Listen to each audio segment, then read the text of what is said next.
Ndiraɓe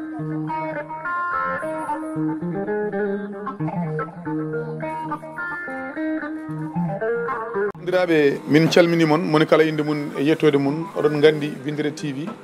ene hucce ñalawma pattam lamo ñalawma mo ganduɗa ko 4 ans d' existence de Windere TV e gueɗe mun pattam lame ɗe waɗata ala pop ɗo fawani koyngal mum taw ko e nder leydi Sénégal hani leyɗele taariɗe en ɗe ko ardi pop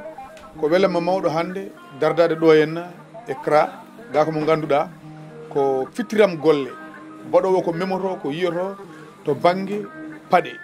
nde tawno mataw ko hande aduna o wayli kono nden haade neɗɗo wiyede ko jontaɗo haade neɗɗo wiyede ko bawɗo ñantade ko ma ɓornoɗa wutte pattam lamo kono kadi ɓornoɗa paaɗe ɗe ganduɗa tawa ko ñootaɗe taw ñooti ɗum ko junggo CRA min beltima no fewi arde hande tawde moɗo e placement ɗo addandem carte d' invitation pour le 15 février ko ardi pop min tottuma carte ma invitation haade amen e yettade e namdadema ko ardi foof carte ma invitation Windere TV wanma invité nde min gari ɗo henne Windere TV ari tawma ɗo henne addanma carte invitation ko adi foof holno ɗum waye ma Oumar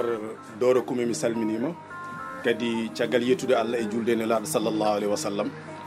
ko weltare no fewi saabu ɗum haalawo pulaar mbi so neɗɗo tinima tinmo tintinama ko tinma ko a tini ɗum ɗo koye tinde neɗɗo kadi e andude kadi e fina tawa mun holto woni Oumar Doro Koumé mi weltima no fewi hande ñalawma mo dañmi o ko ñalawma weltare Windere TV adduɗo invitation muɗum ɗo e place Mody Kara Gako ɗum ko weltare saabu ɗum ɗo henna ko pewnanmi ko ne heewi ko fewnte e fina tawa ko ne heewi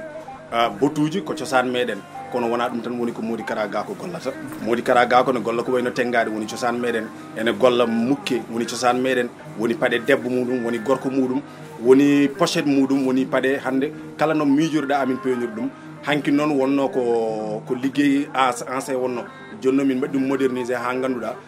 woni pullo o sarakulle o jolfo fof ni wawi ɓornade ɗum kono noon ko fina tawa ko fulɓe jeeyi ɗum ko wayno paɗe mukke ko wayno tengade fof imbeɗe fewno ɗum Mody Kara Gako ɗo e placé inchallahu so allahu lamɗo jaaɓi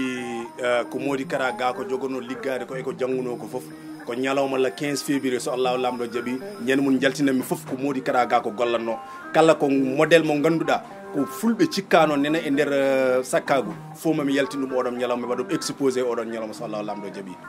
eragam tan e ɓiɓɓe fulɓe e Windere TV so noddi kala ɓi pullo to woni foti ko notade saabu ɗum hande ala ko dañƴen so wona gendiyankoɓe men ala ko dañƴen so wona yimɓe men fulɓe ganduɗa taw ko cosaan mumen kolliren ɗum e ñalawma oɗon le 15 février so allahu lamɗo jaaɓi kolliren ɗum kala to ɓi pullo woni so noddama oɗon ñalawma ene foti notade ɗum kala to pullo woni min Mody Kara Gako mo Sinthiou Bama ɓe ñarowal Demba Hamad Diadji Samba Diouma Boukary Ali Eli Bana gappugo Siré Lamine Pabarel Thiagane Subalde Salam Mody Namine joɗiɗo ɗo e Dakar ene liggoɗo henna mo ɗatirka mum woni ɗo kala to ɓi pullo woni minen nodda ɗum yo ar oɗon ñalawma min Mody Kara ala gaddoto ɗum ɗon so allahu lamɗo jaaɓi